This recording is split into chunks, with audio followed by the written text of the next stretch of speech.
Hello students, आपने मेरे previous video में थर्ड चैप्टर मेटल और नॉन मेटल तक देख लिया।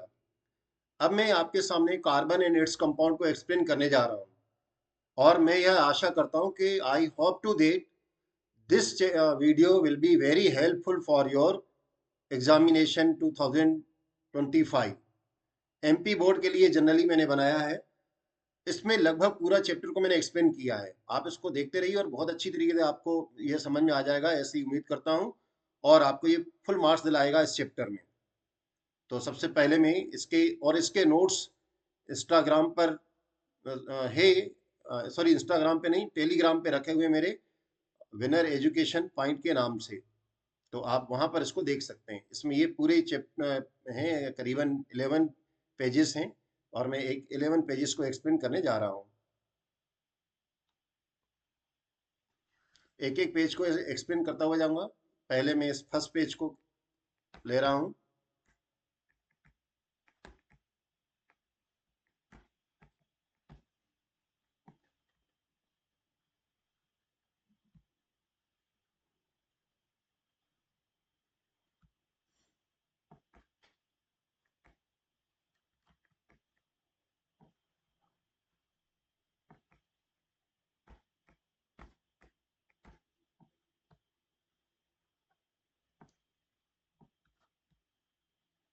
मैं यहाँ पर बगल में एक्सप्लेन करता हुआ जा रहा हूँ। सबसे पहले है कार्बन एंड इट्स कंपाउंड। तो कार्बन के लिए कार्बन का सिंबल सी होता है, एटॉमिक नंबर 6 होता है, ये जैसे दिया गया है एटॉमिक नंबर 6।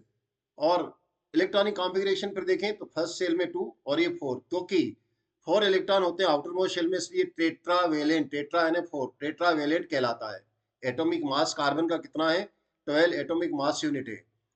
और एक बात ध्यान देने की है कि पीरियोडिक टेबल में, ये मैंने यहाँ लिखा नहीं है, पीरियोडिक टेबल में इसकी पोजीशन क्या है। पीरियोडिक टेबल में ये 14 ग्रुप का फर्स्ट एलिमेंट है, 14 ग्रुप का फर्स्ट एलिमेंट है। कार्बन कहाँ पाया जाता है, कैसे पाया जाता है? तो ऑकरेंस को देखते हैं अपन। तो कार्बन के ऑकरेंस में आप देखिए, ऑकरेंस में यह अर्थ क्रस्ट में पाया जाता है। कितना परसेंट पाया जाता है, ये एमसीक्यूज में पूछा जाता है। तो अर्थ क्रस्ट में ये 0.2% अर्थ क्रस्ट में पाया जाता है। 0.02, सॉरी 0.02, ध्यान रखिएगा। 0.20 देखिएगा एग्जाम में, है ना। 0.02% पाया जाता है। एटमॉस्फेयर में 0.03% के रूप में 3% कार्बन डाइऑक्साइड के रूप में पाया जाता है। मतलब कार्बन डाइऑक्साइड की क्वांटिटी होती है। कार्बन टेट्रावेलेंट है क्योंकि यह 4 वैलेंसी को शो करता है। और ये कोवेलेंट कंपाउंड को बनाता है। कोवेलेंट कंपाउंड का मतलब यह होता है कि दो कार्बन के बीच में इलेक्ट्रॉनों की शेयरिंग करके बॉन्ड बनाना। तो ये कोवेलेंट कहलाता है, कोवेलेंट कंपाउंड को बनाता है। फिर से ध्यान रखिए, कार्बन का सिंबल सी और atomic mass 12, atomic number 6, electronic configuration 2 4। और क्योंकि आउटर मोस्ट शेल में 4 इलेक्ट्रॉन है, इसलिए 4 वैलेंसी, 4 वैलेंसी को शो करता है, इसलिए टेट्रावेलेंट कहलाता है। Carbon, why does not carbon form ionic compound? Carbon ionic compound को क्यों नहीं बनाता है, कोवेलेंट कंपाउंड क्यों बनाता है? देखो, पहले तो मैं कोवेलेंट कंपाउंड के बारे में बताऊं, जैसे क्लोरीन के बारे में बता रहा हूँ। इसका एटॉमिक नंबर 17 है, 287। ठीक, ऐसे ही दूसरा क्लोरीन भी अपन ले लेते हैं, इसका भी एटॉमिक नंबर 287, एटॉमिक नंबर 17, तो इलेक्ट्रॉनिक कॉन्फ़िगरेशन 287। अब इसकी आउटर मोस्ट शेल में इनको क्या चाहिए होते हैं? 8 इलेक्ट्रॉन चाहिए होते हैं। तो भाई ये 7 इलेक्ट्रॉन किसी को दे दे, जो पॉसिबल नहीं है, या तो किसी से एक ले ले, ये पॉसिबल है। पर यहाँ पर लेने वाला तो है ही नहीं, यहाँ दूसरा भी क्लोरीन है। तो ये क्या करते हैं, अपने पास 7 की जगह 6 इलेक्ट्रॉन रखकर एक इलेक्ट्रॉन बीच में रख देते हैं। ये भी अपने 7 की जगह आउटर मोस्ट में 7 रखने के बजाय 6 रख के एक इलेक्ट्रॉन यहाँ दे देते हैं। तो ये जो पेयर ऑफ इलेक्ट्रॉन बनता है ना, पेयर ऑफ इलेक्ट्रॉन का पेयर, इसको अपन कोवेलेंट बॉन्ड कहते हैं। को यानी आपसी, कोवेलेंट यानी आपसी में सहयोग करना, बन जाते हैं और आपस में मिलकर इस तरीके से क्लोरीन का मॉलिक्यूल Cl2 बना देते हैं। तो कार्बन भी ऐसा ही बनाता है भाई। कार्बन कार्बन के बीच में भी क्या होता है, कोवेलेंट बॉन्ड पाया जाता है, कोवेलेंट बॉन्ड पाया जाता है। तो क्वेश्चन ये है कि कार्बन कोवेलेंट बॉन्ड बनाता है, आयनिक कंपाउंड क्यों नहीं बनाता है, आयनिक बॉन्ड क्यों नहीं बनाता? आयनिक बॉन्ड कब बनता है बेटा? जैसे सोडियम है, इसके 281 है तो एक इलेक्ट्रॉन ये दे देता है, एक इलेक्ट्रॉन दे देता है तो उसके ऊपर पॉजिटिव चार्ज आ जाता है, जैसे कि आपने मेरे प्रीवियस लेक्चर में देखा था। और क्लोरीन के पास क्या है, क्लोरीन का 17 है तो 287, इसको एक इलेक्ट्रॉन चाहिए। ये सोडियम जो एक इलेक्ट्रॉन है वो छोड़ता है, वो ये वाला ले लेता है, मतलब ये एक इलेक्ट्रॉन यहाँ आ जाता है और बना देता है क्लोराइड माइनस आयन। तो ये माइनस और प्लस वाले आयन आपस में जुड़कर कौन सा आयनिक कंपाउंड बनाते हैं, आयनिक कंपाउंड बनाते हैं। तो कार्बन ऐसा क्यों नहीं करता है, इलेक्ट्रॉनों को देकर और आयनिक बॉन्ड बना दे। 4 इलेक्ट्रॉन है उसके आउटर मोस्ट शेल में, तो कार्बन क्या करे, अपने 4 इलेक्ट्रॉन, कार्बन का इलेक्ट्रॉनिक कॉन्फ़िगरेशन देख रहे हैं 2 4, तो ये 4 इलेक्ट्रॉन दे दे और क्या बना दे, माइनस का 4 बना दे। या क्या करे, कार्बन 4 इलेक्ट्रॉन ले ले, 4 इलेक्ट्रॉन ले ले किसी से, और सॉरी, और प्लस में 4 इलेक्ट्रॉन दे देता है, देने वाला प्लस और लेने वाला माइनस, ये माइनस वाला बना दे। ठीक, ऐसा क्यों नहीं बनाता है, यानी कि कार्बन क्यों नहीं आयनिक कंपाउंड बनाता है कि 4 इलेक्ट्रॉन दे दे या 4 इलेक्ट्रॉन ले ले, तो क्यों नहीं बनाता है, इसके पीछे रीजन क्या है वो देखो, आपकी बुक में दिया गया है। पहला रीजन यहाँ देखो, मैंने एक्सप्लेन किया है, ये वाला पहला रीजन यहाँ लिखा है मैंने। It could gain 4 electron forming C minus, अगर ये 4 इलेक्ट्रॉन ले लेता है तो क्या बना देगा, फार्मिंग सी माइनस 4, अगर ये ऐसा कर दे तो, है ना। और क्या बनाए, इसको नेगेटिव वाले को एनायन कहते हैं, एनायन बना देगा। it would be difficult for the nucleus with 6 proton, carbon के न्यूक्लियस में कितने इलेक्ट्रॉन होते हैं, 6 इलेक्ट्रॉन प्रोटॉन होते हैं, 6 प्रोटॉन होते हैं। और 6 एटॉमिक नंबर 6 होता है तो 6 इलेक्ट्रॉन भी होते हैं, बाहर 6 इलेक्ट्रॉन भी होते हैं। तो कह रहा है कि इसके 6 प्रोटॉन के लिए ये पासिव, 6 से ये प्रोटॉन है तो वो 6 इलेक्ट्रॉनों को तो कंट्रोल किए हुए हैं, किंतु अगर 4 इलेक्ट्रॉन और भी आ जाएं तो इसके लिए डिफिकल्ट हो जाएगा कि 10 इलेक्ट्रॉनों को आप होल्ड करना। तो कह रहा है कि होल्ड ऑन द, कह रहा है कि 6 प्रोटॉन होल्ड ऑन द 10, ये 10 है ना, 10 electrons, that is 4 extra electron, 4 extra इलेक्ट्रॉनों को होल्ड करना डिफिकल्ट है, इसलिए कार्बन 4 इलेक्ट्रॉनों को लेकर और माइनस का एनायन, टेट्रा एनायन नहीं बना सकता है, बात खत्म। दूसरी बात कि फिर ये केटायन बना सकता है क्या, केटायन कैसे, ये कार्बन है और वो केटायन कैसे बनाएगा भाई, ये क्या करेगा, केटायन ऐसा बनाएगा कि वो 4 इलेक्ट्रॉनों को निकाल दे, 4 इलेक्ट्रॉनों को निकाल दे। तो कह रहा है कि 4 इलेक्ट्रॉनों को नहीं निकाल पाएगा, क्यों नहीं निकाल पाएगा, क्योंकि जो न्यूक्लियस रहता है ना, अगर उसमें से ये इसमें 6 प्रोटॉन है, ठीक, अगर इसमें से 4 इलेक्ट्रॉन निकल जाते हैं तो क्या हो जाएगा, 2 इलेक्ट्रॉन बचेंगे लास्ट में। तो 4 इलेक्ट्रॉन, ये इसका इतना ज्यादा इफेक्ट होता है 4 इलेक्ट्रॉनों के ऊपर, तो यहाँ कह रहा है कि बहुत ज्यादा इफेक्ट हो जाएगा, जो कि इतनी एनर्जी चाहिए 4 इलेक्ट्रॉनों को निकालने के कि विस्फोट हो जाएगा। कह रहा है कि cation, but it would require a large amount of energy to remains electron leaving behind a carbon atom with 6 proton in its nucleus।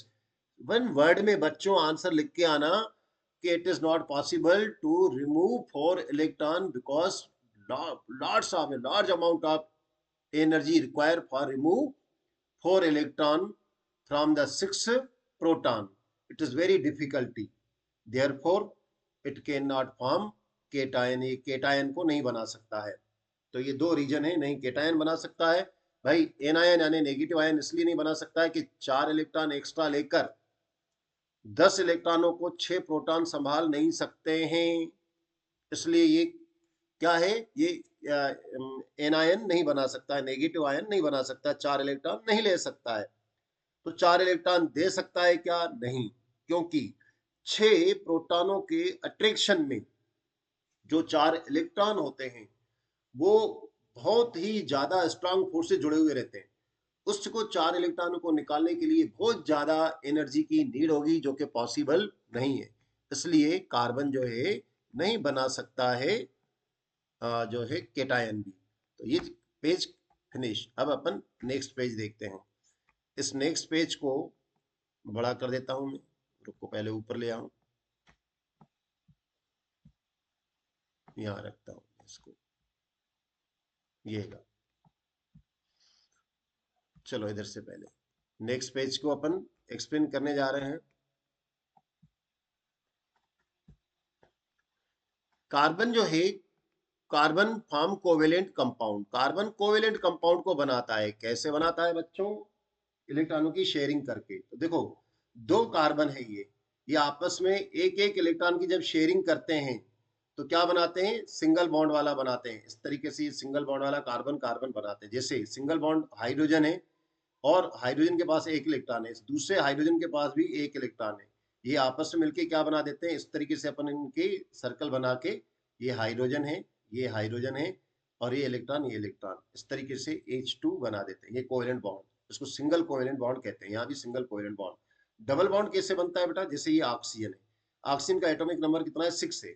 तो इसका इलेक्ट्रॉनिक कॉन्फ़िगरेशन देखेंगे 2 नहीं 8 है, सॉरी, है ना 2 6। तो इसको 2 इलेक्ट्रॉन चाहिए, तो अपन यूं इसको ऐसा रख देते हैं, 1 2 3 4, ठीक है ना। ये दो तो पार्टिसिपेट नहीं करते हैं, ये 4, बाकी ये 2 4, ठीक है ना। ये इस तरीके से। अब दूसरा अपन ऑक्सीजन ले रहे हैं, ये प्लस लगा के मैंने दूसरा ऑक्सीजन लिया, तो ये भी क्या करता है? 1 2 3 और ये 4, ये 6 इलेक्ट्रॉन है। ये कौन से इलेक्ट्रॉन है? ये ये वैलेंस इलेक्ट्रॉन है, और इसलिए इसकी ऑक्सीजन की वैलेंसी 2 होती है। ये दो पार्टिसिपेट कर रहे होते हैं, ये दोनों आपस में मिलकर क्या बना देंगे? इसको अगर अपन इस तरीके से बॉन्ड बना के, डायग्राम बना के बताएं, तो ये एक ऑक्सीजन, ये दूसरी ऑक्सीजन, इसके पास ये 4 इलेक्ट्रॉन ये वाले रखें, ये रखेंगे, इसके पास भी ये 4 इलेक्ट्रॉन, ये 4 इलेक्ट्रॉन है। बाकी जो दो दो का पेयरिंग करिए उसको इस तरीके से क्रॉस करके बता दे रहा हूँ, ये इसके और ये दो इसके। इस तरीके से ये क्या बन गया? ये डबल बॉन्ड बन गए। तो अपन इसको ये देखें, ऑक्सीजन ऑक्सीजन के बीच में ये डबल बॉन्ड बन गया, ठीक है ना। और लास्ट में अपन इसको यूं बता सकते हैं, O2 के रूप में बता सकते हैं। ऐसे ट्रिपल बॉन्ड भी होता है। ट्रिपल बॉन्ड कैसे बनते हैं? जैसे नाइट्रोजन है, इसका एटॉमिक नंबर कितना होता है? इसका एटॉमिक नंबर 7 होता है। तो इलेक्ट्रॉनिक कॉन्फ़िगरेशन 2 5। इसको भी मैं इसी ऑक्सीजन की तरह बना रहा हूँ। ये नाइट्रोजन लिया, ये एक, ये दो, कितने 2 5 है ना, 5 इलेक्ट्रॉन चाहिए, 5।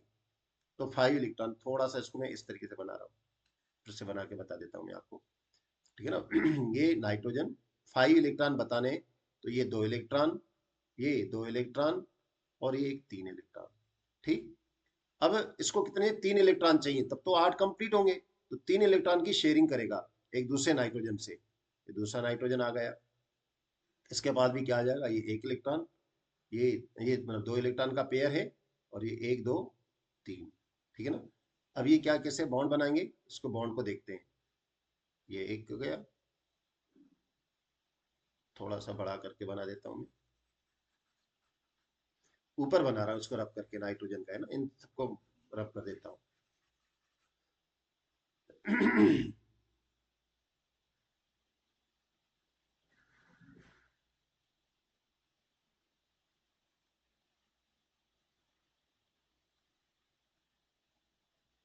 ये एक नाइट्रोजन, ठीक। अब दूसरे नाइट्रोजन को,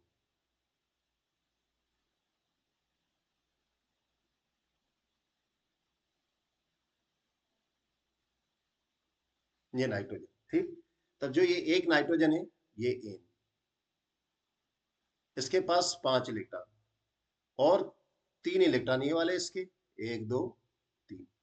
ऐसे ही इस वाले को, नाइट्रोजन को ले लेते हैं, इसके पास भी 5 इलेक्ट्रॉन, तो 2 तो ये हो गए, बाकी 3 ये, 1 2 3। तो ये एक बॉन्ड, 2 बॉन्ड, और ये 3 बॉन्ड। तो ये हो जाएगा ट्रिपल बॉन्ड। इस तरीके से ट्रिपल बॉन्ड बनाते हैं, ठीक है ना। तो कार्बन भी इस तरीके से सिंगल बॉन्ड, डबल बॉन्ड और ट्रिपल कोवेलेंट बॉन्ड को बनाता है। मॉलिक्यूल बनाने के लिए आपको आ सकता है ऐसा, तो आप N2 करके इसे बता दीजिएगा, ठीक। अब कार्बन का आपके बुक में देखें तो दूसरा है एलोट्रॉप्स। नेक्स्ट टॉपिक है एलोट्रॉप, किसे कहते हैं? तो यहाँ एलोट्रॉपी, एलोट्रोपी, एलोट्रोपी किसे कहते हैं? ट्री है ना, एलोट्रोपी यहाँ लिखा हुआ है।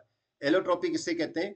तो बच्चों, जब मैं हिंदी में पूरा बोल रहा हूँ ना, जब एक ही एलिमेंट के, यानी कि जैसे एक ही माँ बाप के दो चाइल्ड, एक गोरा और एक काला, वैसे ही एक ही एलिमेंट से बने हुए दो या दो से ज्यादा कंपाउंड जिनकी केमिकल प्रॉपर्टी सेम हो किंतु फिजिकल प्रॉपर्टी डिफरेंट हो, तो ऐसे कंपाउंड को अपन एलोट्रोप कहते हैं। और इस फिनोमिनन को अपन एलोट्रोपी कहते हैं। ठीक, अब मैं लिख नहीं रहा हूँ, फटाफट बताने जाता कि जल्दी वन शॉट में कंप्लीट करना है। देखो, टू और मोर कंपाउंड्स फॉर्म एन एलिमेंट, दो या दो से ज्यादा कंपाउंड जो कि एक एलिमेंट से बने होते हैं, हुज केमिकली आइडेंटिकल या similar in property in chemical but differ in physical property, physical property में डिफर होते हैं, उनको अपन एलोट्रोप कहते हैं। एलोट्रोप कार्बन के कितने हैं आपकी बुक में? तीन दिए, तो मैं तीन ही कह रहा हूँ। वैसे चारकोल भी होता है, कोक भी होता है, उसके बारे में बात नहीं कर रहा हूँ। कौन सा है? Carbon has three allotropes, diamond, graphite and Florence. फिर से बोल रहा हूँ, डायमंड, ग्रेफाइट एंड फ्लोरेंस। तो ये इसके एलोट्रोप के बारे में बात करी। अब इनके स्ट्रक्चर के बारे में बात करें, तीनों के स्ट्रक्चर के बारे में, तो देखो मैं फटाफट, ये लिखा हुआ है सब यहाँ पर मैं आपको शॉर्ट में फटाफट बता देता हूँ। डायमंड के बारे में बात की करें तो in diamond each carbon atom join to another four carbon atom, ठीक है ना, neighbouring carbon atom, another four neighbouring carbon atom, ठीक है ना, टू फॉर्म, कैसा बनाता है? हेक्सागोनल, सॉरी टेट्राहेड्रल, इस तरीके का बनाता है, ठीक है ना, tetrahedral three dimensional structure, tetrahedral three dimensional structure carbon बनाता है। तो इस तरीके से इसको मैं थोड़ा पहले इसको करके बता देता। टेट्राहेड्रल स्ट्रक्चर को बनाता है। ठीक, इसमें एक भी इलेक्ट्रॉन क्योंकि फ्री नहीं, क्योंकि एक कार्बन के साथ कार्बन की वैलेंसी कितनी होती है? 4, एक भी इलेक्ट्रॉन फ्री नहीं है। ग्रेफाइट में क्या होता है? ग्रेफाइट में ईच कार्बन एटम, जैसे ये कार्बन है, each carbon atom join to another three carbon atom, ये देखो ये तीन से और से जुड़ेगा, ये कार्बन और ये तीन दूसरा कार्बन ये वाला, अब फिर से ये वाला कार्बन इस तरीके से जुड़ेगा, ठीक है ना। देख लीजिए ये कार्बन है ना, सपोज ये वाला कार्बन है और ये यहाँ पर कार्बन, ये भी कार्बन, तो ये किससे? तीन से। अब इस कार्बन ये फिर ऐसा ही एक और बना देता हूँ इस तरीके से, ये वाले जहां पर मैं पॉइंट लगा रहा हूँ ना, ये कार्बन है, ठीक, ये कार्बन है, ये कार्बन है। तो देखो यहाँ पर, आप देखो यहाँ पर भी आएगा इस तरीके से। और अब देखो एक कार्बन है, उससे कितने कार्बन जुड़ रहे हैं? 1 2 3, थ्री कार्बन, हर एक इस कार्बन को देखें तो इसके साथ कितने? 1 2 3, और इसमें जो एंगल बने देखो कितने? 1 2 3 4 5 और ये 6। तो अपन बताएंगे in graphite each carbon atom join to another three carbon atom to form hexagonal, देखो हेक्सागोनल है, हेक्सा यानी छह, गोनल यानी एंगल, हेक्सागोनल स्ट्रक्चर बनाता है, ठीक है ना। तो हेक्सागोनल शीट या स्ट्रक्चर बनाता है, क्योंकि इसमें एक इलेक्ट्रॉन, कार्बन की वैलेंसी 4 होती है तो एक इलेक्ट्रॉन फ्री पाया जाता है, इसलिए ग्रेफाइट गुड कंडक्टर होता है हीट और इलेक्ट्रिसिटी का। ठीक, तो ये अपने ग्रेफाइट की स्ट्रक्चर को बारे में बता दिया और डायमंड के। अब ये स्ट्रक्चर फ्लोरेसेंस का कैसे होता है भाई? फ्लोरेसेंस या फ्लोरीन, फ्लो फ्लोरीन का स्ट्रक्चर कैसा होता है? तो इसमें कार्बन जो रहते हैं वो बॉन्डेड रहते हैं एक दूसरे के साथ स्पेरिकल फॉर्म में, स्फेरिकल फॉर्म में बने रहते हैं और इस तरीके से बॉल लाइक स्ट्रक्चर बना देते हैं, इस तरीके का, ठीक है ना, फुटबॉल जैसा स्ट्रक्चर बना देते हैं। तो इस तरीके के स्ट्रक्चर को अपन बक मिनिस्टर कहते हैं, बक मिनिस्टर। व्हेन कार्बन, ये अपन को लिखने आया बक मिनिस्टर किसे कहते हैं? तो fullerene when one another allotrope of the carbon in which carbon atom combine in the spherical form and to form like a ball football like structure or architectures in the architecture made by the Florence Florins, therefore its name is the Buckminster, Florence नहीं, Buckminster ने बनाया था, this is because therefore it is also called Buckminster or Florins, Florence carbon, ठीक है ना, इसको Florence भी बोला जाता है, फ्लोरीन भी बोला जाता है। और बक मिनिस्टर क्यों बोला जाता है? क्योंकि ये मैंने बताया बक मिनिस मिनिस्टर नहीं है, बक मिनिस मिनिस्टर मिनिस्टर, बक मिनिस्टर कैसे क्यों कहते हैं? क्योंकि इसमें जो आर्किटेक्चर था उसने ऐसा डोम टाइप का स्ट्रक्चर बनाया था, ये वैसा दिखाई दिया उनको तो ये नाम दिया इसको। तो ये अपने एलोट्रोप और बक मिनिस्टर के बारे में बात करी, ठीक है ना। अब अपन ये दो पेज हो गए, अब थर्ड पेज को मैं एक्सप्लेन करने जा रहा हूँ। तो बच्चों थोड़ा जल्दी जल्दी करना पड़ रहा है मुझे इसको, क्योंकि पूरा करना है, आप इसको एक बार देख लेंगे तो आप एग्जाम में पक्के में इसको अच्छी तरीके से लिख के आ जाएंगे। बकमिनिस्टर में आ जाए तो अपन कार्बन का another allotropes which contain carbon 60 भी होते हैं, 120 का भी होता है ना, इतना ऐसा लिख के आना बस। And it is also called the fluorescence, तो आपको अच्छे नंबर मिल जाएंगे। अब अपन देखते हैं इसको, ऑर्गेनिक कंपाउंड। ऑर्गेनिक कंपाउंड कौन से कंपाउंड को ऑर्गेनिक कंपाउंड्स कहते हैं? तो कंपाउंड्स यहाँ से देखो फटाफट, कंपाउंड जो कि किससे बने होते हैं? Compounds which are made by the carbon, hydrogen, oxygen and trace few या small amount of some other atoms of different elements like sulphur, nitrogen, P for phosphorus and halogen के बने हुए होते हैं, उसको ऑर्गेनिक कंपाउंड कहते हैं। Precision, organic compound वो होते हैं जो मुख्यतः कार्बन, हाइड्रोजन और ऑक्सीजन से मिलकर बने होते हैं, किंतु इनमें सूक्ष्म मात्रा में, स्मॉल क्वांटिटी में क्या सा होता है? स्मॉल क्वांटिटी में फास्फोरस, नाइट्रोजन, सल्फर और हेलोजन होते हैं। मुझे हिंदी में भी बताना पड़ रहा है क्योंकि मेरे कुछ स्टूडेंट हैं जो हिंदी में भी देख रहे होते हैं, तो उनको समझ में आ जाएगी। दूसरा है कार्बन में केटिनेशन। केटिनेशन बहुत इंपॉर्टेंट क्वेश्चन में, केटिनेशन क्या होता है?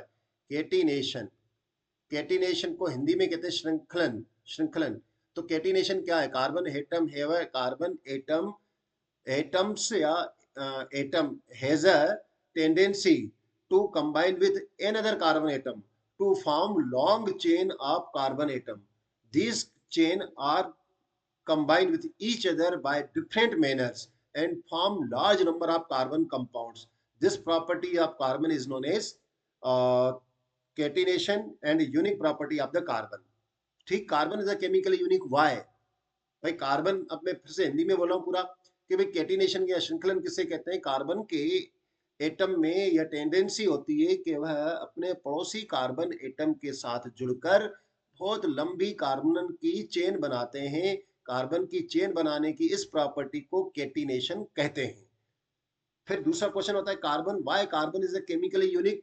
कार्बन जो है अद्वितीय क्यों है, रासायनिक रूप से अद्वितीय क्यों है? तो इसका आंसर होता है कि वापस वही जो अपन ने कैटिनेशन बताया था ना, उसको वापस रिपीट करना होता है कि carbon atom has a tendency, carbon atom के पास टेंडेंसी होती है कि एक कार्बन एटम दूसरे कार्बन एटम के साथ जुड़कर लंबी चेन बना देते हैं।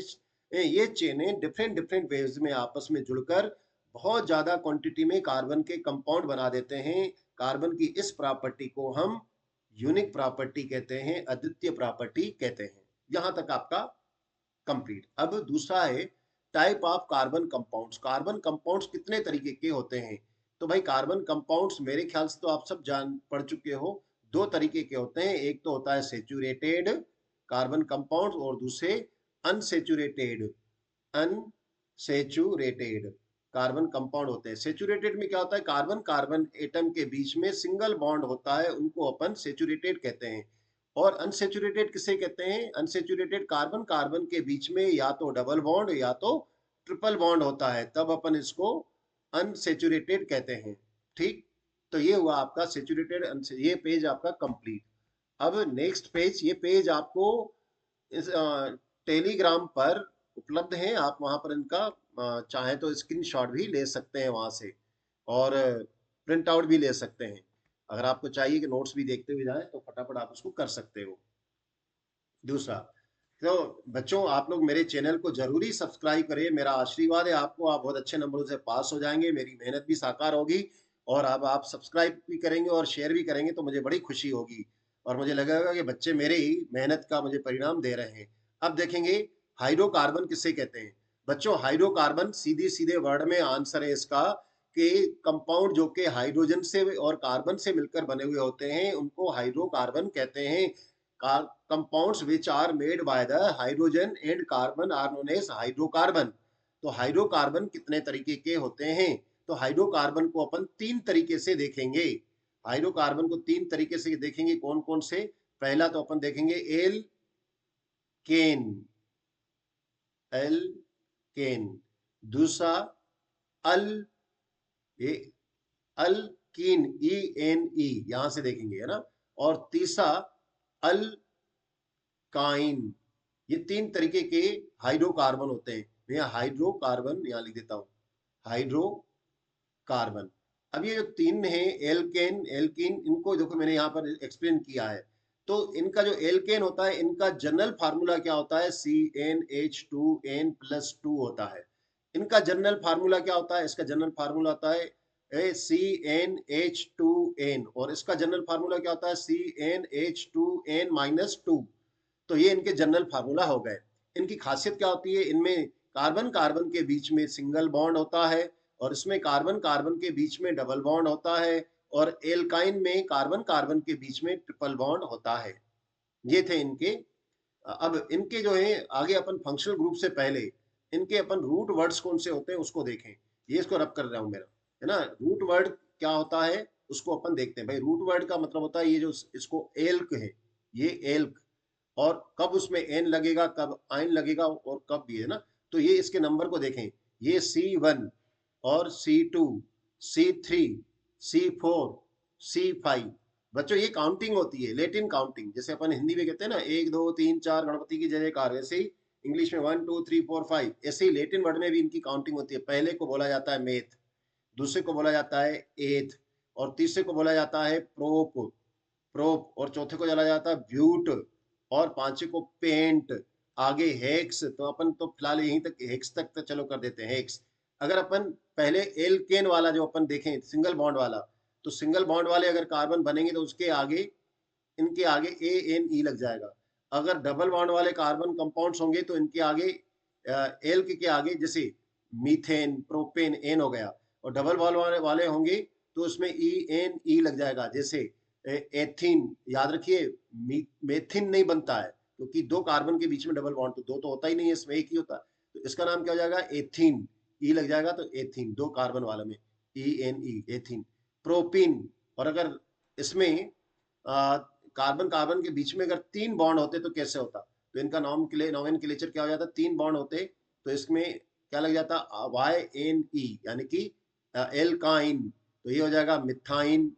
मिथाइन, जैसे कार्बन कार्बन के बीच में ट्रिपल बॉन्ड हो जाता, इसका नाम हो जाएगा प्रोपाइन, इसका नाम हो जाएगा ब्यूटाइन। इस तरीके से इनके नॉमेनक्लेचर हो जाते हैं। क्लियर? इस चैप्टर का सबसे इंपॉर्टेंट क्वेश्चन को एक्सप्लेन करने जा रहा हूं। फंक्शनल ग्रुप किसे कहते हैं? व्हाट इज दो क्वेश्चन तो बहुत इंपॉर्टेंट है इसके, एक फंक्शनल ग्रुप और होमोलोगस सीरीज। तो फंक्शनल ग्रुप किसे कहते हैं? तो बेटा देखो, ये कार्बन में इसको बना रहा हूं, इसको आप लोग जानते हो ये क्या है? ये अल्कोहल है। कौन सा? इथाइल अल्कोहल, जो कि लिक्योर के रूप में यूज होता है। उसके इस भाग को अपन रेडिकल कहते हैं, और ये वाला भाग इसका फंक्शनल ग्रुप कहलाता है। मैंने पहले इसलिए आपको एग्जाम्पल दे दिया। अब फंक्शनल ग्रुप क्या होता है? तो organic compound, the group atom और group of atom which give the chemical property, ये केमिकल प्रॉपर्टी के लिए होते हैं ना, which give the chemical property of organic compound is known as functional group. फिर से सुनो बेटा, एटम और group of atom which gives the chemical property of organic compound is known as functional group। उसको अपन फंक्शनल ग्रुप कहते हैं। तो आपकी बुक में जो फंक्शनल ग्रुप दिए गए ना, उनको अपन कौन कौन से दिए गए? देखो, ये तो तीन को भी फंक्शनल ग्रुप में ले लिया गया है। किसको? एल्किन, एल्काइन, एल्केन को ये दिए, 1 2 3। और दूसरा दिया है अल्कोहलिक, तो OH उसका ग्रुप होता है, इसको कहते हैं अल्कोहलिक, हॉलिक ग्रुप। और दूसरा होता है कार्बोनिल ग्रुप, ऐसा डबल बॉन्ड, इसको कार्बोनिल ग्रुप कहते हैं। इसमें इसमें कार्बोनिल और कीटोनिक ग्रुप भी कहा जाता है, कीटोनिक ग्रुप। और दूसरा होता है CHO, इसको कहते हैं एल्डिहाइडिक ग्रुप, एल्डिहाइडिक ग्रुप। और तीसरा आपकी बुक में, नेक्स्ट मतलब आपकी बुक में दिया गया है कार्बोक्सिलिक ग्रुप, इसको बोला जाता है कार्बोक्सिलिक ग्रुप। ये क्या है? ये सब फंक्शनल ग्रुप है। इसके अलावा जैसे क्लोरीन है तो क्लोरीन नहीं, क्लोरो, एक ब्रोमो, आयोडो, ये भी फंक्शनल ग्रुप कहलाते हैं। तो ये आपकी बुक में दिए गए, अगले पेज में है, मैं इसको एक्सप्लेन कर रहा हूँ। Next page. अब अपन चल रहे हैं 5th नंबर पेज को मैं एक्सप्लेन करने जा रहा हूँ। ठीक, उसमें ये सब दिए गए, ये आपका 5th नंबर। ठीक है ना, ये मैंने फंक्शनल ग्रुप आपको बेटा बता दिया। अब अपन नेक्स्ट देखते हैं, जो आपका पूरा चैप्टर है आपका जो है रिवीजन हो जाएगा आपका। अब दूसरा है कि ये फंक्शनल ग्रुप के बारे में बता दिया। होमोलोगस सीरीज किससे कहते हैं?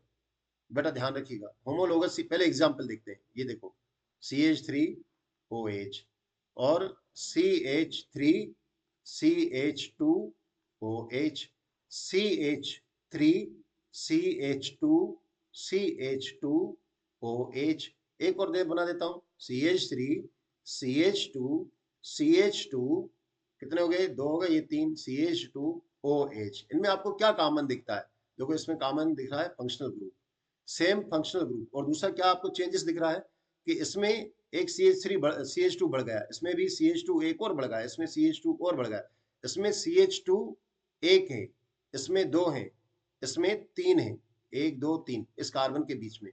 तो होमोलोगस सीरीज किसे कहते हैं, सीरीज ऑफ, क्या बताएंगे, series of organic compound in which same functional group, है ना, series of the organic compound in which same functional group and having difference between two carbon atom is CH2 unit। फिर से बोल रहा हूँ, organic compounds having same functional group and different between them by CH2 unit। देखो कितना simple है, is known as homologous series. फिर आप एग्जाम्पल ले करके लिख के आ जाओगे, पूरे पूरे नंबर मिल जाएंगे आपको। तो ये लेको हो गई होमोलोगस सीरीज। अब दूसरा है आपका आइसोमर्स किसे कहते हैं, और आइसोमेरिज्म। आइसोमेरिज्म किसे कहते हैं, आइसोमेरिज्म। तो आइसोमेरिज्म क्या होता है, एक एग्जाम्पल देख लो। देखो ये है C2H5OH, और दूसरा एग्जाम्पल ये देख लो CH3OCH3। बेटा ये ईथर कहलाता है, ईथर। और ये इसको तो जानते हो, अल्कोहल, अल्कोहल जो लिक्योर के रूप में आता है, इसको ईथर कहते हैं। दोनों की प्रॉपर्टी में बहुत ज्यादा डिफरेंस होता है, इसको कोई पी नहीं सकता है, और ये लिक्योर के रूप में यूज होता है। अब इन दोनों के अगर हम में देखें, कार्बन कितने, 2, इसमें भी कितने, 1 2, फिर इसमें हाइड्रोजन कितने, 5 और 1 6, ये 6 हाइड्रोजन, इसमें हाइड्रोजन कितने, 3 3 6, ऑक्सीजन कितनी है, 1। तो मतलब क्या है कि दोनों का सिमिलर कैसा है, इसको कहेंगे मॉलिक्यूलर फार्मूला, मॉलिक्यूलर फार्मूला। और ये कौन से हैं, ये इसके स्ट्रक्चरल फार्मूला है, स्ट्रक्चरल स्ट्रक्चरल स्ट्रक्चरल फार्मूला। तो अपन क्या बताएं, ऑर्गेनिक कंपाउंड्स, टू और more organic compounds has who have similar molecular formula but they are differ in structural formula. Such type of the organic compounds are known as isomers, isomers। And phenomenon of this phenomenon is known as isomerism। शुद्ध हिंदी में सुन लो, दो या दो से ज्यादा organic compound जिनका molecular formula same हो किंतु स्ट्रक्चरल फार्मूला अलग अलग हो, तो उनकी प्रॉपर्टी में डिफरेंस आ जाता है। ऐसे कंपाउंड्स को आइसोमर कहा जाता है, तथा इस फिनोमिनन को आइसोमेरिज्म कहते हैं। हिंदी मीडियम वाले बच्चों, इस आइसोमेरिज्म को हिंदी में कहते हैं समावयवता। तो समावयवता पाई जाती है, ठीक नहीं। तो ये हुआ अपना आइसोमेरिज्म का। अब ये 5th पेज कंप्लीट हुआ, 6th पेज को देखने जा रहे हैं अपन। ये 6th पेज को मैं एक्सप्लेन करने जा रहा हूँ। पेज चाहिए तो मैंने आपको फिर से बता दिया कि ये उपलब्ध है आपके टेलीग्राम पर। आप उसको प्रिंट आउट भी ले सकते हैं, स्क्रीनशॉट भी ले सकते हैं, जैसा चाहे कर सकते हैं। नोमेनक्लेचर ऑर्गेनिक कंपाउंड का कैसे किया जाता है, तो भाई सबसे पहले अपन को पहचानना पड़ता है। स्टेप फर्स्ट लिख के आ जाना यहाँ से, identify the number of carbon atom and it's name. तो इसका नेम बता दिए, एल यानी कि तो 1 होगा तो मीथेन, 2 होगा तो इथेन, 3 होगा तो प्रोपेन, ये बता चुका मैं। तो इस तरीके से इनके नॉमेनक्लेचर। अब अल्कोहल का नाम कैसे किया जाएगा, तो बेटा एल्केन, इन सबको एल्केन का डेरिवेटिव माना जाता है। तो एल्केन का नॉमेनक्लेचर ऑफ अल्कोहल, ये देखो यहाँ दिया है नॉमेनक्लेचर ऑफ, पहले मैंने क्या ये अल्कोहल का दिया है, अल्कोहल ये वाला है सेक्शन 2। इसका ई हट जाएगा, उसकी जगह ओ एल आ जाएगा, तो क्या हो जाएगा, एल के नोल आ जाएगा। देखो क्या होता है अल्कोहल में, अल्कोहल देखो लिख रहा हूं मैं, अल्कोहल लास्ट में ही आ गया, वो इसी ओ को उठा के यहाँ जोड़ दिया गया है, तभी इसका नाम ये हुआ है, ठीक है ना, एल्केनोल। अब एल्डिहाइड को देखिए, सेकंड पे अपने एल्डिहाइड लिया है, एल्डिहाइड का नाम कैसे होगा, तो एल्डिहाइड। अब इसमें एल आगे लगा हुआ है, तो इसी को लेंगे, तो एल्केन। एल्केन का क्या करेंगे अपन, ई हटा देंगे, और उसकी जगह पर क्या लगा देंगे, ए एल। तो इसका नाम हो जाएगा एल के नल। जो एल के नल मतलब आपका एल्डिहाइड का नाम है, एल्डिहाइड का नोमेनक्लेचर ऐसा करेंगे। ऐसे ही कीटोन को देखिए, तो कीटोन के लिए कीटोन, अब इस कीटोन में देखो लास्ट में क्या है, ओ एन ई, ऐसे इसका नाम करेंगे तो एल केन, एल्केन का ई हट जाएगा, उसकी जगह पर क्या आ जाएगा, ओ एन ई आ जाएगा, तो नाम क्या हो जाएगा, एल के, ने ई हट गया, उसकी जगह पर ओ एन, एल के नोन। इस तरीके से इनका नॉमेनक्लेचर हो जाएगा किसका, कीटोन का। अब कार्बोक्सिलिक एसिड भी आपकी बुक में है, उनका नॉमेनक्लेचर कैसे होगा उसको देखते हैं अपन। कार्बोक्सिलिक एसिड का नॉमेनक्लेचर कैसे होगा, कार्बोक्सिलिक एसिड को का नॉमेनक्लेचर कुछ इस तरीके से होगा। देखो ये है एल्केन, एल केन, इसका एक ई हट जाएगा, उसकी जगह पर ओइक एसिड जुड़ जाएगा, तो नाम क्या हो जाएगा, एल केन की जगह पर एल के नोइक एसिड। एग्जाम्पल इसके अपन को देखना पड़ेगा क्योंकि इनके कॉमन नाम भी देखना पड़ेगा, जैसे सी ओ ओ एच, और ये फिर से लिख रहा हूं, इसकी कॉमन नाम थोड़े इंपॉर्टेंट है, दो एक के मैं बता देता हूँ। जैसे एच सी ओ ओ एच, इसका कॉमन नेम है फार्मिक एसिड, ठीक। किंतु आईयूपीएसी में नेम क्या होगा, कार्बन आयु, ये कॉमन नेम, आईयूपीएसी में इसका नाम क्या हो जाएगा, क्योंकि एक कार्बन है तो मेथेनोइक एसिड। ऐसे ही जो विनेगर में यूज होता है एसिटिक एसिड, ये इसका नाम है एसिटिक एसिड, एसिटिक एसिड, ये कॉमन नेम है इसका। किंतु आईयूपीएसी में नाम देखेंगे तो कितने कार्बन है, दो हैं, तो इसका नाम हो जाएगा इथेनोइक एसिड। इस तरीके से अपन इनका नॉमेनक्लेचर को देखते हैं, ठीक। ये नॉमेनक्लेचर हो गया इसका। अब अपन की नेक्स्ट पेज को ले रहा हूं मैं, इसको हटा रहा हूं।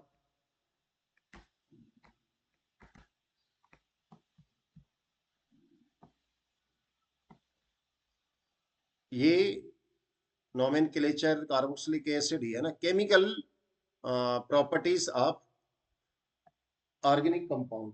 केमिकल प्रॉपर्टी कौन कौन सी है उसको मैं यहाँ पर एक्सप्लेन करने जा रहा हूँ। सबसे पहले प्रॉपर्टी अपन देखेंगे ऑक्सीडेशन रिएक्शन, दूसरी देखेंगे अपन कंबंशन, कंबंशन रिएक्शन, और नेक्स्ट प्रॉपर्टी अपन देखेंगे इसकी एडिशन, एडिशन रिएक्शन। इस पेज में ये तीन है, आगे और भी है, 10 करीबन प्रॉपर्टी है पहले इनकी। तो पहले तो कंबशन मतलब क्या होता है, देखो मीथेन होता है या आपके घर में एलपीजी है, कंबशन में ये ऑक्सीजन से रिएक्ट करके जल जाते हैं, कार्बन डाइऑक्साइड वाटर बनाएंगे और एनर्जी रिलीज हो जाएगी, बस यही इसका कंबशन में होगा। ऑक्सीडेशन कैसे होता है इसको ध्यान देने की जरूरत होती है। ऑर्गेनिक कंपाउंड का ऑक्सीडेशन, जैसे अल्कोहल है C2H5OH, थोड़ा इसको ऐसा लिख देता हूं मैं, अल्कोहल को, ठीक है ना, इस अल्कोहल का ऑक्सीडेशन अपन करने जा रहे हैं, तो CH3CH2OH, इसका ऑक्सीडेशन होगा, और ऑक्सीडेशन होके क्या बनाएगा, तो मैंने कौन सी मिस्टेक कर रहा हूं वो बताइएगा आप, CH3, ठीक है ना, COOH प्लस H2O, पानी निकल जाएगा, ये क्या है, एसिटिक एसिड बन गया, एसिटिक एसिड। किससे, जब अपने इथाइल अल्कोहल का ऑक्सीडेशन किया, इथाइल अल्कोहल का ऑक्सीडेशन किया। अब ये रिएक्शन कभी नहीं हो सकती अगर ऐसा डाला, इसके अंदर आपको पहले डालना पड़ेगा, इसमें कंडीशन होती है, क्या कंडीशन, कि ये रिएक्शन तब होगी जब आप इसमें कोई ऑक्सीडाइजिंग रिएजेंट डालोगे, जैसे KMnO4, और एक और सा होना चाहिए ये KMnO4 अल्केलाइन होना चाहिए, अल्केलाइन मतलब इसमें जैसे सोडियम अल्कलाइन, जैसे सोडियम हाइड्रोक्साइड वगैरह डलना होना चाहिए। और अगर ये नहीं डालते तो अगर इसमें अपने ये डालते हैं कौन सा, K2Cr2O7, तो ये एसिडिफाई होना चाहिए, एसिडिफाइड होना चाहिए, और इसको गर्म करना पड़ता है, यानी कि ऑन हीट, हीटिंग करेंगे तब इसका क्या हो जाएगा, ऑक्सीडेशन हो जाएगा, अल्कोहल का ऑक्सीडेशन होकर क्या बना देगा, एसिटिक एसिड बना देगा, ठीक। अब इसमें क्या हुआ, ये 2 हाइड्रोजन है वो इस ऑक्सीजन के साथ H2O बना के निकल गए, और इसके आगे 2 लगा देता हूँ और एक ऑक्सीजन इधर आ जाती है। तो इस तरीके से ये रिएक्शन होती है, ऑक्सीडेशन रिएक्शन। अब ऑक्सीडेशन रिएक्शन हो गई, नोट्स में भी पढ़ सकते हो इसको। एडिशन रिएक्शन क्या होती है, देखो क्या होता है कि डबल बॉन्ड वालों के बीच में होती है एडिशन रिएक्शन। ये डबल बॉन्ड वाले हैं, ठीक, और इनके बाद में ये कार्बन की वैलेंसी 4 होती है। तो क्या हो जाए, जैसे कुछ ऐसे रिड्यूसिंग एजेंट यूज किए जाते हैं।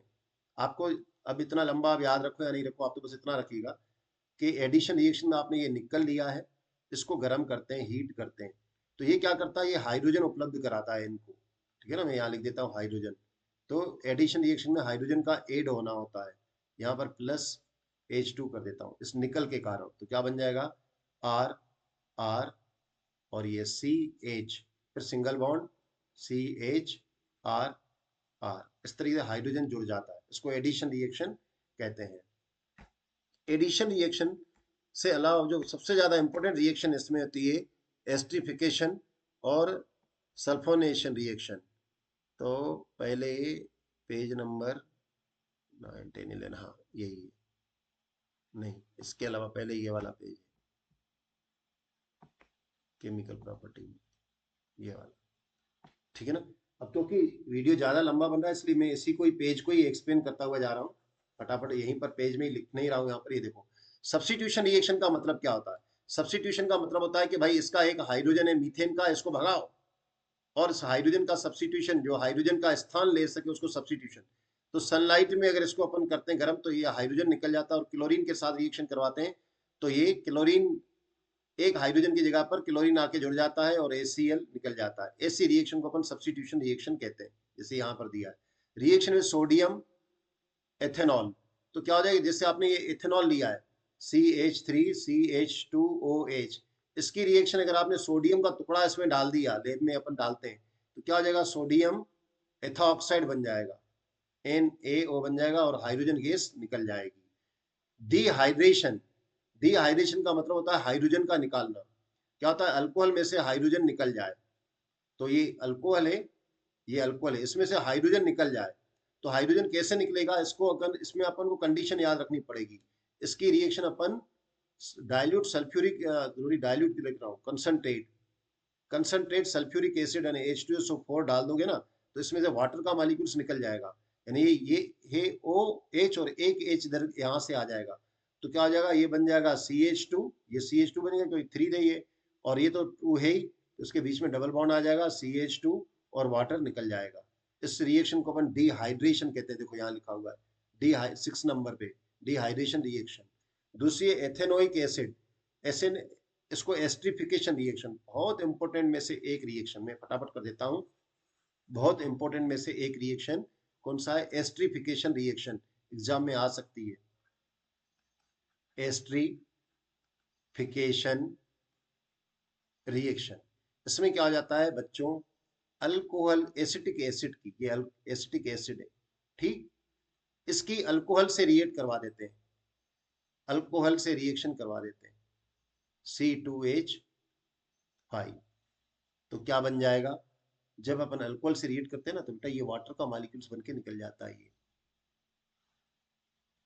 ये वाटर का मॉलिक्यूल्स, तो क्या बनेगा, क्या बनेगा, ये वाला CH3COO, और इसके साथ जुड़ जाएगा कौन सा, C2H5। तो ये जो बना है ना, इसको एस्टर कहते हैं, एस्टर, इसलिए इस रिएक्शन को एस्ट्रिफिकेशन कहते हैं।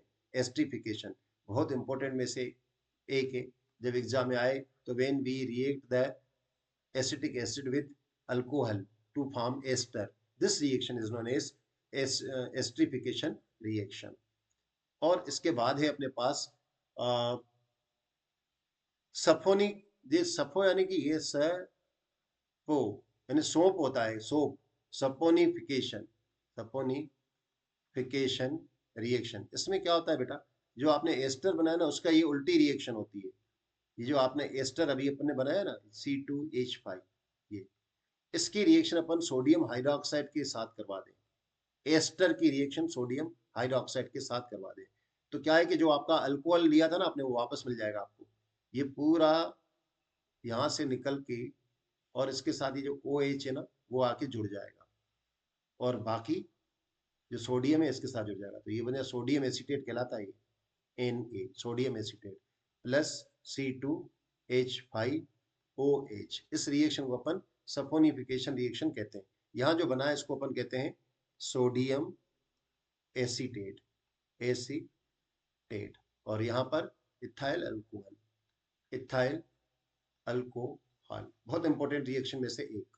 तो ये अपने केमिकल प्रॉपर्टी इसकी देख ली अल्कोहल की, अल्कोहल की मतलब ऑर्गेनिक कंपाउंड की। अब नेक्स्ट है उसको देखिए कि बहुत इंपॉर्टेंट टॉपिक में से एक, आप खुद कहेंगे सर सही बोल रहे हैं आप, क्या ये है difference between detergent and soap. तो डिटर्जेंट और सोप में डिफरेंस है। अब इसको मैंने इसको डिफरेंस को पढ़ लेंगे तो सोप भी अपना क्लियर हो जाएगा और अपना डिटर्जेंट भी क्लियर हो जाएगा। इसको अलग से अपन को एक्सप्लेन करने की जरूरत नहीं पड़ेगी। मैं इसको थोड़ा चौड़ा करके आपको यहीं पर एक्सप्लेन करता जाता हूँ। भाई सोप क्या है? सोप आर सोडियम और potassium salt of higher fatty acid. बेटा हायर फैटी एसिड कौन से होते हैं? तो ये इसका मैंने फार्मूला RCOONA, जिसमें आर बहुत बहुत हाई, जैसे 17 कार्बन हो, 18 कार्बन हो, उसको अपन हायर कहते हैं। तो ये इस तरीके का इसका स्ट्रक्चर बनाया जाता है। ये जो इतना बनाया गया है ना जिग जिग टाइप का, ये आर है, आर यानी कि रेडिकल है। और सोडियम, ये जो माइनस वाला साइन है वो COO को बताता है और Na। तो डिटर्जेंट क्या है?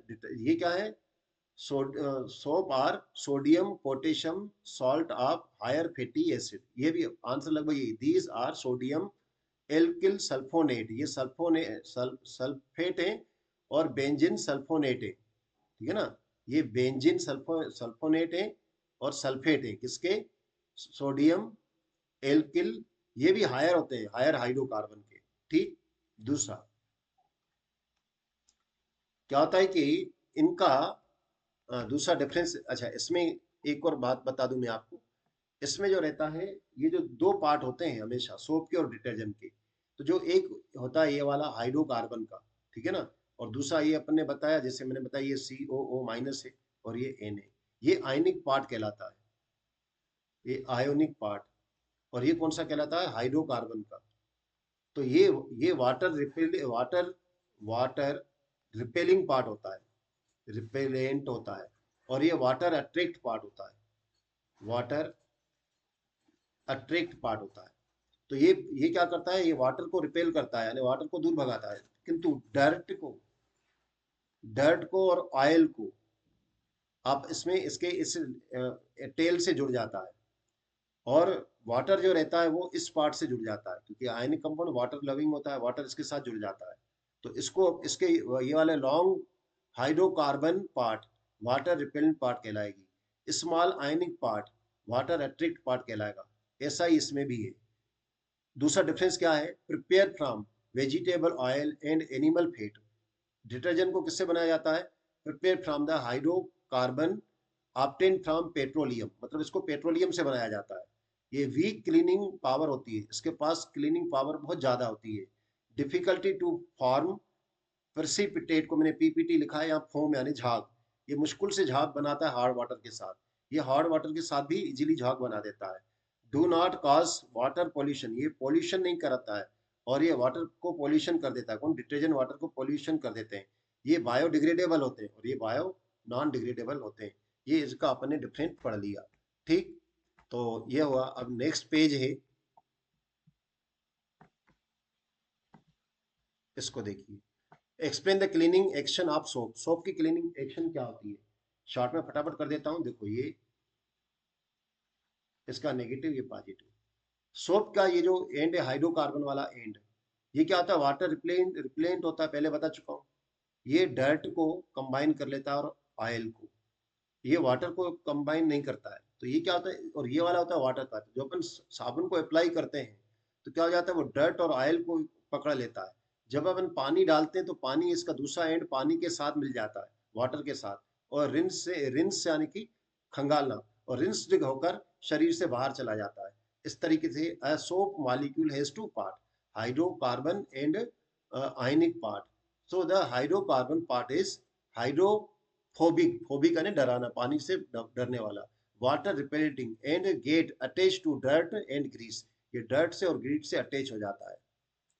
The ionic part hydrophilic, hydrophilic यानी कि water lover, gets attach to water molecule, this thus the dirt and grease attach to hydrophobic part of soap molecule get washed away because the hydrophilic CO part group makes the center clump यानी चिपकाना form by soap molecule and dirt soluble, और dirt जो soluble होके बाहर निकल जाती है। आप तो सीधा बताना, कार्बन सोप के दो पार्ट होते हैं, एक हाइड्रो वाटर हेटिंग और दूसरा वाटर लविंग। जब हम सोप को अप्लाई करते हैं हमारे शरीर पर तो ऑयल और ग्रीस जो है उसके हाइड्रोफोबिक या हाइड्रोकार्बन वाले पार्ट से जुड़ जाता है। जब हम पानी को अप्लाई करते हैं तो हाइड्रो या वाटर लविंग पार्ट, आयनिक पार्ट पानी से जुड़कर और पानी के साथ बहकर शरीर से निकल जाता है। इस तरीके से जो है सोप जो है क्लीनिंग का काम करता है। दूसरा है मिसेल्स किसे कहते हैं, तो इसको भी बहुत इंपॉर्टेंट क्वेश्चन है। देखो मिसेल्स में क्या होता है कि micelles are small spherical structure which form by soap in water these molecules have a unique orientation where the hydrophobic, देखो पहले मैं बना के बताता हूँ। क्या होता है कि ये आयनिक कंपाउंड कहलाता है और ये आयनिक पार्ट प्लस और एन, और ये कौन सा आता है, ये हाइड्रोकार्बन के पार्ट। तो जैसे ही साबुन को अपन अप्लाई करते हैं तो इस तरीके का स्फेरिकल स्ट्रक्चर बन जाता है। ये जो हाइड्रोकार्बन वाला पार्ट है ओरिएंटेड हो जाता है सेंटर की ओर और ये बाहर की ओर। इस तरीके से एक क्लस्टर बना देता है, क्लस्टर ने गुच्छा बना देता है, गुच्छा बन जाता है ये, ठीक है ना। ये गुच्छा बन गया, ये गुच्छा क्लस्टर बना देता है।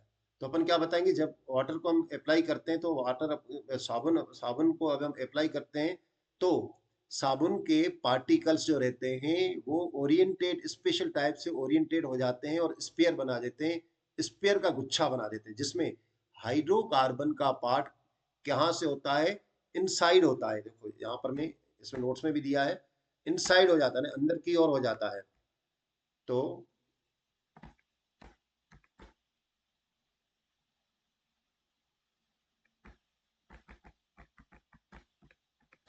अंदर की ओर हो जाता है, यहाँ से मैं कर रहा हूँ उसमें ना।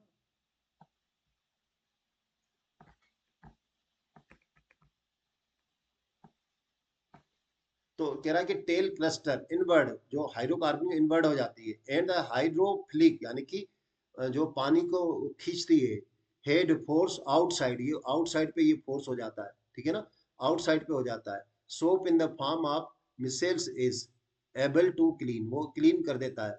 तो ऑयली पार्ट क्या हो जाता है, उसके बीच वाले सेंटर से जुड़ जाते हैं और पानी ऊपर से आके इनको खींच के बाहर कर देता है। इस तरीके से ये क्लीनिंग कर देता है। एक और क्वेश्चन है, what is the meant by denatured alcohol. Denatured alcohol क्या है, तो बच्चों क्या होता है कि जो प्योर C2H5 का बहुत ज्यादा यूज होता है, मैं इसको यूं बना रहा हूँ, है ना, तो नहीं बड़ा करना पड़ेगा। तो जो C2H5OH ये क्या है, अल्कोहल है, इसका बहुत ज्यादा यूज होता है। अब इसका लेब कहाँ कहाँ यूज होता है, ये लेबोरेटरी में यूज होता है, लेब में जो साइंटिस्ट वगैरह है वो काम कर रहे होते हैं। तो क्या होता है कि इसका बहुत ज्यादा यूज होने के कारण इसका मिसयूज भी हो जाता है। लैब में पहुंचता है तो लैब में जो लैब असिस्टेंट होते हैं, मेडिकल साइंस होती है, डॉक्टर, वो उसका मिसयूज करते हैं, घर जाके उसको ड्रग के रूप में यूज कर लेते हैं। तो उसके मिसयूज को रोकने के लिए क्या किया जाता है, इसके वो 95% इसका लिया जाता है और 5% इसमें जहर पॉइजन मिला दिया जाता है। पॉइजन में कौन सा, मिथाइल अल्कोहल डाला जाता है। ये बहुत खतरनाक है, मिथाइल अल्कोहल को पीने से ब्लाइंडनेस या डेथ हो जाती है। और दूसरा इसमें पायरिडिन मिलाया जाता है, पायरिडिन या कॉपर सल्फेट, ब्लू कलर का होता है, कॉपर सल्फेट 0.5H2O डाल दिया जाता है ताकि इसके कलर से पहचाना जाए कि ये पॉइजनस है, तो इसको नहीं पिया जाए। ऐसे अल्कोहल को जिसमें पॉइजन मिला दिया जाता है डीनेचर्ड अल्कोहल कहते हैं। तो इसी के साथ आपका ये चैप्टर कंप्लीट होता है। बच्चों आप इसको और ज़्यादा सब्सक्राइब भी करिएगा, लाइक भी करिएगा। मेरा आशीर्वाद है आपका पेपर बहुत अच्छा जाए। जय हिंद, जय भारत।